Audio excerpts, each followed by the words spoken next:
मध्यान रात्रीचा काळोख चौफेर दाटून राहिला आहे. धोदाट पाऊस सारखा कोसळतो आहे. मधूनच लक्कन वीज चमकते.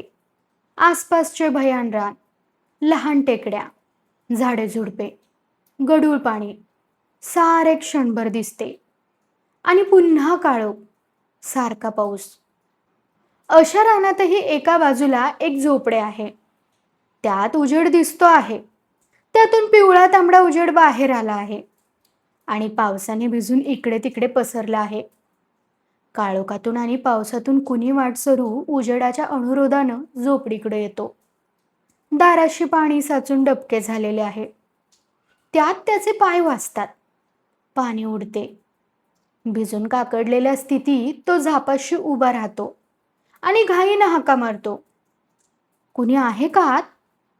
मी वाट सरू आहे. जरा निवारा मिळेल का? तशा रानात, भयान वातावरणात अनोळखी प्रवाशाचे बोलणे मोठे चमत्कारिक वाटते. आतून आवाज येत नाही. काही वेळ वाट सुरू कानात जीव आणून आत काही हालचाल होते का बघतो आणि मग 2 पावले पुढे सरकतो. भिजून सुरकतलेल्या बोटांनी तोंडावरचे पाणी पुसून टाकतो आणि पुन्हा म्हणतो, कुणी आहे का आत? मला जरा आत घेता का? या खेपेला त्याचा आवाज मगापेक्षा चढलेला आहे. तरी आतून आवाज येत नाही. दारावर वाजवले पाहिजे ही जाणीव वाट सुरू होते. पण बांबू, निरगुडीच्या फोका आणि असेच काही बाई यांनी तयार केलेले ते दार, त्यावर कसे आणि काय वाजवावे? आसपास दगडधोंडा सापडेल म्हणून तो अस्वस्थपणे इकडे तिकडे बघतो. पण पाणी साचले आहे आणि त्यावर पावसाचे थेंब पडत आहेत. या वाचून त्याला दुसरे काही दिसत नाही. कपाळावरून, नाकावरून पाण्याचे ओघळ त्याच्या ओठांवर उतरत आहेत. त्यांचा गुटखा घेऊन तो पुन्हा ओरडतो, दार उघडा, दार! आणि पुढे होऊन झाप धरून हलवतो. मग मात्र आतून आवाज येतो. बारीक किंडरा आवाज येतो. कोण आहे? फटीतून आत बघण्याचा प्रयत्न करीत वाटसरू उत्तर देतो, अहो, मी वाटसरू आहे. रस्ता चुकलो आहे. पाऊस थांबेपर्यंत मला निवारा पाहिजे हा. झोपडीत जागा नाही. छे, असं म्हणू नका. मी काही रात्रभर राहणार नाही. पाऊस थांबला की जाईल. हो, पण आत मुंगी शिरायला वाव नाही. माझ्या शेळ्या, मेंढ्या, गुरंढोरं, कुत्री, कोंबड्या, यात कुठे येशील? कुठं बसशील? बसेन हो कुठं तरी. उघडा दार बघू. भिजून भिजून मोड यायला लागलेत माझ्या अंगाला. वाटसरू अधीर झाला आहे. पण आतून बोलणारी बाई भारीच थंड आहे. ती अजून दार उघडायला तयार नाही. अहो, उघडा की. तुम्ही बाई माणूस, एकटेच दिसतात. पण घाबरायचे कारण नाही. मी चांगला माणूस आहे. चोर दरोडेखोर कुणी नाही हा. मग आत हालचाल होते. दाराकडे उठून येत ती बाई फनकाऱ्याने बोलते, आसपास 5-10 कोसात गाव नाही. अशा जंगलात वस्ती टाकून राहिलोय. ते चोर दरोडेखोरांच्या भीतीनं होय रे. बाई असले म्हणून काय झालं? मनगड धरलं तर तुझ्यासारखा जवान जागचा हालू नाही देणार. आणि ती दार उघडते. वाटसरू आत जातो. जाप पुन्हा बंद करून बाई परत फिरते आणि काही न बोलता जाळा शेजारी जाऊन बसते. दाराच्या पुढे एका बाजूला एक भला मोठा ओंडका पेटत ठेवलेला आहे. त्याच्यावर मांडव केलेला आहे. अर्धवट ओले असे कपडे त्या मांडवावर टाकलेले आहेत. काही वेळाने मान फिरवून ती म्हणते, अंगावरची ओली कापडं काढून मांडवावर टाक सुकायला आणि जाळाशी येऊन बस. मेहरबानी. क्षणभर वाटसरू गोंधळल्यागत होतो आणि मग आतला अंगातला जाड अंगरखा काढतो आणि मांडवावर जिथे दुरकटलेले अनेक कपडे आहेत तिथे टाकतो आणि खाली बसतो. ओल इतकी झाली आहे की बसण्या झोपण्यासाठी जाळाच्या बाजूंनी फळ्या टाकलेल्या आहेत. बाई आता त्याच्या समोर आली आहे. दुरातून त्याला तिचा नीटनीटका चेहरा दिसतो आहे.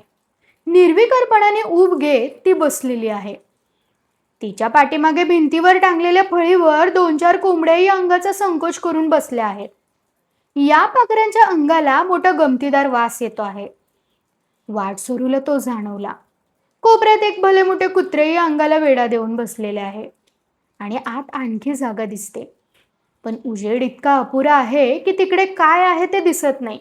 बहुधा तिकडे शेळ्या आणि गाय असावी, कारण शेळ्यांनी नाकाने केलेला आवाज आणि गायीची बसण्यासाठी झालेली धडपड ऐकू आली. शिवाय तिकडून शेळ्यांच्या मुताचा, गाय बैलांच्या शेणाचा वासही येतो आहे. काहीतरी बोलले पाहिजे म्हणून वाट सुरू पुटपुटतो. मेहरबानी झाली बाई, रात्रभर या पावसात भटकत हिंडलो असतो तर सकाळपर्यंत माझा मुडदाच दृष्टीला पडला असता कोल्ह्या लांडग्यांच्या. बाई थंडपणाने म्हणते, रात्र आणि आभाळ बघून शहाणा माणूस बाहेर पडला नव्हता. खरं आहे, पण जरुरीचं काम होतं हो. म्हटलं काय होतंय, जाऊ झपाट्यानं. पण गाठलं वाटेत पावसानं. बॅटरी होती जवळ, तीही बंद पडली. काय करणार? जरा बरं वाटलं, अंगात ऊब आली. माझ्यापाशी कोरडं नेसायला द्यायला काही नाही. नसू द्या हो, पॅन्ट बद्दल म्हणताय ना, ती सुकेल. सुकली सुद्धा या उभेनं. शहर गावचे दिसता. हो, नाही म्हणजे आहे इथलंच लिंबुणीचा, पण नोकरीला आहे साताऱ्याला. यष्टीत आहे. फार वर्षातून येतोय गावाकडे. काय करणार हो, अगदी आडवळणी गाव. वाहन नाही, काही नाही. संध्याकाळी उतरलो स्टेशनवर. लांब चालायचं आहे तुम्हाला अजून. हो, रस्ताच चुकला ना. आता दिसायला लागलं की जाणार. बाहेर पाऊस अद्यापही कोसळतो आहेच. वाटसरूच्या अंगावरची पॅन्ट आता हडकली आहे. समोर बसलेली बाई आपल्या टपोऱ्या डोळ्यांनी त्याच्याकडे चमत्कारिकपणे बघते. वाटसरू चुळबुळ करतो, बाकी या असल्या रानात तुम्ही एकट्या राहता? हे विशेष आहे हा. एकटी का? धनी आहेत की. आहेत. मग आज कुठे परगावी गेलेत काय? नाही, आहेत ना, आत खाटल्यावर झोपलेत. असं का? तरी मला वाटलंच. मग जड आवाजात बाई आणखी खुलासे करते. झोपलेत. ज्या झोपेतनं कधी जाग येत नाही अशी झोप लागली त्यांना. वाटसरूचा चेहरा एकदम बदलतो. म्हणजे आज दिवस बुडायच्या येळेला जीव सोडला त्यांनी. अरे बापरे, किती थंडपणाने गोष्ट सांगितली या बाईनं. वाटसरू चमकतो. क्षणभर काय बोलावे हे त्याला कळत नाही. आतल्या अंधाराकडं आणि बाईच्या तोंडाकडं एक दोन वेळा तो बघतो आणि मग म्हणतो, चमत्कारिक प्रसंग आहे. मग बाई सुस्कारा सोडून उठते आणि दिवा उचलून आत जाते. ती पाठमोरी चालताना प्रकाश पुढे पडतो आणि समोर भिंतीशी टेकून टाकलेली खाट दिसते. त्यावर माणूस झोपला आहे आणि त्याचे पांघरून सारखे करून बाई परत फिरते आणि कंदील ठेवून पहिल्या जागी बसते. काही वेळ कोणीच बोलत नाही. मग वळलेल्या ओठांवरून जीभ फिरवून वाटसरू म्हणतो, पण त्यांना तसं ठेवून आतापर्यंत तुम्ही बसलात. मग काय करणार? पाऊस हा असा चिमधार लागलाय. मी एकटी बाई माणूस, काय करणार? तरी काय झालं, तू असतास माझ्या जागी तर काय केलं असतंस? आणि त्यांचं माझं सरळ नव्हतं. आपल्या मुडद्याला बायकोनं हात लावलेला त्याला खपणार नाही. काही वेळ पुन्हा शांतता पसरते. ते भयान रान, ती झोपडी, त्यातली चेटकीसारखी दिसणारी ती बाई आणि तिच्या नवऱ्याचा मुडदा. वाटसरूच्या अंगाची थंडी कुठल्या कुठे पळते. उगीच तो हाताचे तळवे चोळीत राहतो. बाई बोलते, तू धाडशी दिसतोस, नाहीतर संध्याकाळी लिंबुणीला जायला निघाला नसतास या वाटेनं. यावर वाटसरू केवळ चमत्कारिक असतो. जाळापुढे धरलेल्या पायांची बोटं हलवतो. बाई विचारते, थंडी गेली का अंगातली? तंबाखू ओढतोस का? ओढतो, पण सिगारेट आणल्या होत्या, भिजून गेल्या सगळ्या. धण्याची चिलीम आहे, देऊ का? वाटसरू तत्परतेनं म्हणतो, नको नको, तशी काही जरुरी नाही. आणि चिलीम ओढायला तरी जमणार कशी? छे, काही जरुरी नाही. आपल्या या घाईच्या खुलाशावर बाई गालातल्या गालात हसली असे त्याला वाटले. भिंतीवर हलणाऱ्या सावल्या, दगदगीत पेटलेला उंडका आणि जनावरांचे मोठमोठ्यानं घोरणे, हे सगळे वाटसरूला नव्यानेच जाणवू लागले. बाहेर पावसाची झड कमी झाली. घोंघावणारा वारा आणि बेडकांचे ओरडणे स्पष्ट ऐकू येऊ लागले. डोळ्याला डोळा देऊन बाई अजून बसूनच आहे. तिने जांभई दिली नाही की आळस दिला नाही. वाट सुरू उगाचच बसण्याची तरा 2-4 वेळा बदलतो. इकडे तिकडे बघतो आणि मग धीर करून बोलल्यासारखा तो बोलतो. पण हे घरात असं झाकून ठेवून स्वस्थ बसणं बरं नाही, नाही? हो, पण काय करणार? उजाडल्याशिवाय काय करणार? रात्र किती झाली आहे कोण जाणे? पुन्हा बाईला वाटते. कोण जाणे? ती म्हणते. झोप आली असली तर हो फळीवर आडवा. कोंबडा हरवला की उठवते तुला. छे छे, अशा परिस्थितीत झोप? वाटसरूच्या डोळ्यात बघत बाई विचारते. का? भीती वाटते तुला? भीती कसली? मेलेला माणूस काय करणार? धीड दिसतोस. तसं काही नाही, पण भिण्यासारखं काही नाही त्यात. या प्रश्नोत्तरानंतर पुन्हा दोघेही गप्प राहतात. बाहेर पाऊस साफ उघडला आहे. रात्रीला काही वेगळाच रंग आलेला आहे. बाई एकाएकी काहीतरी आठवल्यासारखे करून म्हणते. वाटसरा, तुला निवारा दिला. मला जरा मदत करशील? हो, सांगा की. त्या पलीकडच्या डोंगरात माझा भाऊ राहतो. त्याला मी घेऊन येते.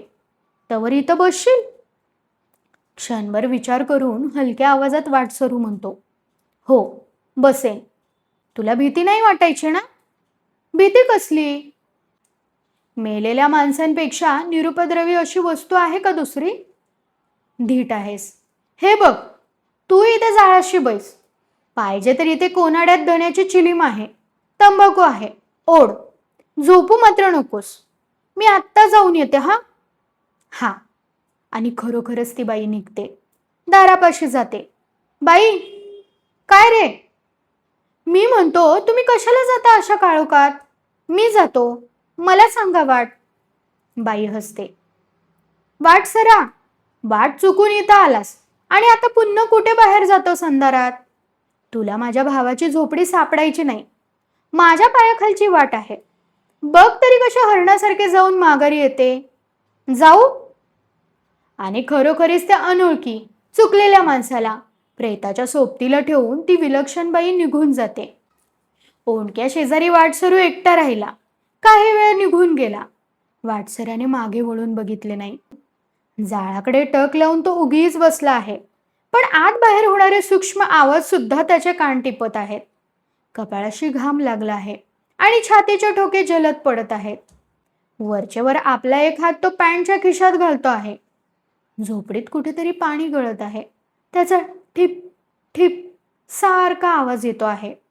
मध्येच फळीवर बसलेल्या कोंबडीने घशातल्या घशात आवाज केला.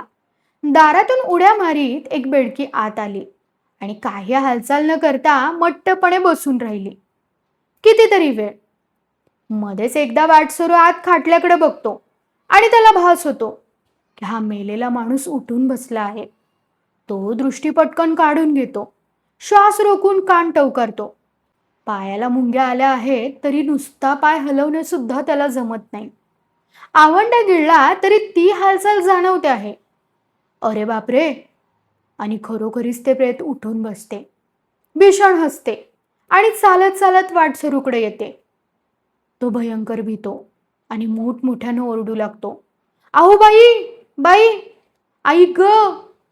त्यावर पुन्हा चमत्कारिक हसून त्या बाईचा मेलेला मालक वाटसरू पुढे दोन्ही पायात अंतर ठेवून उभा राहतो आणि मागे पुढे झोके घेत म्हणतो. अरे घाबरतोस का?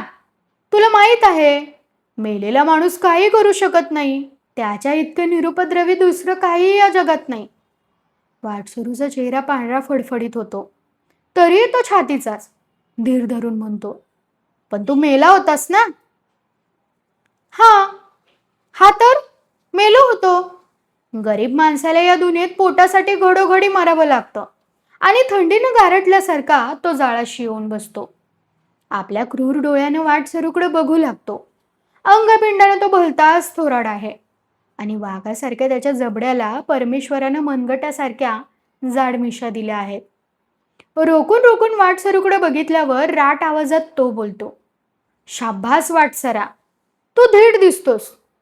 पण खरं सांग, तू मेला आहेस की नाही? असो नसो, तू जास्ती खोलात जाऊ नकोस. आता उजाडत आलं. अंगावरची कापडं काढ. आणि तुझ्याजवळ जे काही असेल ते मुकाट्यानं माझ्या हवाली कर. म्हणजे म्हणजे वाट मारी. या जंगलात नुसत्या कोंबड्या आणि गुरं पाळून संसार चालत नाही वाटसरा. असला बारीक सारीक धंदा करावा लागतो. हं, आटप. हे काय प्रकरण आहे? हे वाटसरूला कळून चुकले. ही भूतचेष्टा नव्हे. हा माणूस मेलेला नाही, काही नाही. हा सगळा डाव आहे हे त्याला कळून चुकते. आणि मग त्याला अवसान येते. भीती जाऊन तो उलट फाजील धीट होतो. मन मोकळा हसत रोखून बोलतो, गुड. छान प्लॅन आखता तुम्ही लोक. वा वा वा वा. अगदी रहस्य कथेसारखं झालं हे सगळं. तरी मी म्हणत होतो की ही बाई मला लवकर आत का ये म्हणेना. सुरेख सुरेख डोकं चालवलं हा तुम्ही. यावर झोपडीचा मालक आपली राट बोटे वळवतो आणि दमदाटीच्या आवाजात गुरगुरतो, चुप रे, आगाऊ बोलू नकोस, नाहीतर तुझं मुडदा पाडील. पाडाल बुवा, स्वतःचा पाडाल, दुसऱ्याचा पाडाल. काय हो, आजपर्यंत किती जणांना लुटलं तसं? कोणी हिशोब ठेवलाय? नाही ना? ठेवायचा. वाल्या कोळ्यासारखे रांजण वगैरे ठेवायचे भरून. ए पाहुण्या, जास्ती बोलू नको. मुकाट्याने काय असेल ते काढ आणि चालता हो बघू. छे, मी काही देणार नाही. वाटसरूच्या उत्तराने चोरटा क्षणभर दिपतो. बोलतो, शाब्बास. मी आजवर अनेक माणसं बघितली. मी मेलेलं उठून बसलो रे बसलो की त्यांचे डोळे पांढरे व्हायचे. झीट येऊन पटकन खाली पडायचे. खुशाल अंगावरचं काढावं आणि त्याला उचलून लांब टाकून यावं. पण बहादरा, तू एकटा असा बेरकी भेटलास. छाती आहे तुला. अरे जगात आता छातीची माणसं थोडी राहिलेत काय? बरोबर आहे. म्हणून तुझ्यावर हात टाकायला जीव होत नाही माझा. मुकाट्यानं झडती दे आणि आल्या वाटेनं चालू लाग.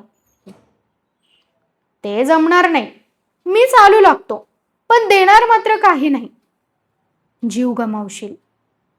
अरे सोड, पुष्कळ बघितलेत असले. भाला आहे माझ्यापाशी, बघितलंस? यानं ढाण्या वाघ मारलाय मी. शक्य आहे.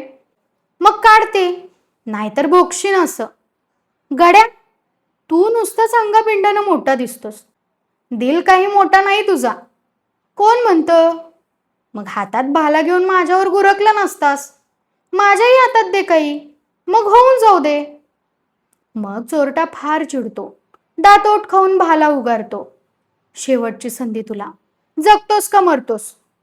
वाटसरू बसल्या बसल्याच बोलतो, अरे सोड, पुष्कळ ऐकलंय असं. आणि चोरट्यात वेशानं भाला फेकतो. वाटसरू चपळाईनं तो चुकवतो. धाडकन पिस्तुलाचा बार होतो. दोन्ही पायांवर अल्लाद उडी घेऊन वाटसरू हुशार झाला आहे. झापाला पाठीचा रेटा देऊन उभा राहिला आहे. रक्तबंबा झालेला हात काकेत दाबून उभ्या असलेल्या चोरट्याच्या छातीवर हातातले पिस्तूल त्यानं रोखले आहे. जास्ती गडबड करशील तर मुडदा पाडीन भल्या. चुप रा. डोळे मोठमोठे करून भल्या धनगर वाटसराकडे बघतो आहे. थोडकं हसून म्हणतो आहे, शाब्बास रे तुझी. तू वाटसरू नाहीस, फौजदार आहेस तर. वा रे हिम्मत. आजपर्यंत अनेक जण धडपडले मला घेरण्यासाठी, पण आज तुझ्या हाताला यश आलं. शाब्बास र. छातीचा आहेस. अशी माणसं आता राहिली नाहीत फार. दाराशी काळासारखा उभा राहिलेला फौजदार आणि जा तोंडावर घेऊन कमरेवरचा भाग पुढे झुकून त्याला शाबासकी देणारा भल्या धनगर. अजूनही रक्तबंबाळ हात त्यानं काखेत दाबला आहे. रक्ताचे ओघळ त्याच्या कमरेपर्यंत आलेले आहेत. फौजदाराशी असे बोलता बोलता भल्या धनगर ताडकन उडी मारतो. बघू रे, धर आता, असे आवाहन देऊन छपरातून नाहीसं होतो. धाड धाड धाड बार होतात. बाहेरच्या काळोखात शिट्ट्या फुंकल्या जातात. बॅटरीच्या झोत फिरतात. रायफलच्या गोळ्या सनसनतात. पळणाऱ्या भल्याच्या अंगात त्यातल्या काही घुसतात आणि डुकरासारखा केकाटून तो खाली चिखलात पडतो. दबा धरून राहिलेले शिपाई गोळा होतात. मुडदा उचलून लांबवर ठेवलेल्या मोटारीकडे चालवतात. त्या मोटारीच्या आत 2 पोलिसांमध्ये हात बांधलेली बाई बसलेली आहे. फौजदार येताच ती किंचाळून म्हणते, वाटसरा, कसा रे दावा साधलास? माझा मालक कुठाय? वाटसरू थंडपणे म्हणतो, मला त्याला मारावं लागलं. भल्याचा मुडदा बघताच बाई माशासारखी तडफडते. टिटवीसारखे आकांत करते. चांडाळा, माझं कुंकू पुसलंस, आसरा मागितलास आणि मला जन्माची उघडी केलीस. वाटसरू म्हणतो, बाई, माझा इलाज नव्हता. आणि काळोखातून उजेडफेकी गाडी सुरू होते. कथा कशी वाटली हे कमेंट करून सांगा. कथा आवडल्यास इतरांना शेअर करा. कथेला लाईक करा, कमेंट करा आणि चॅनलला सबस्क्राईब करायला विसरू नका.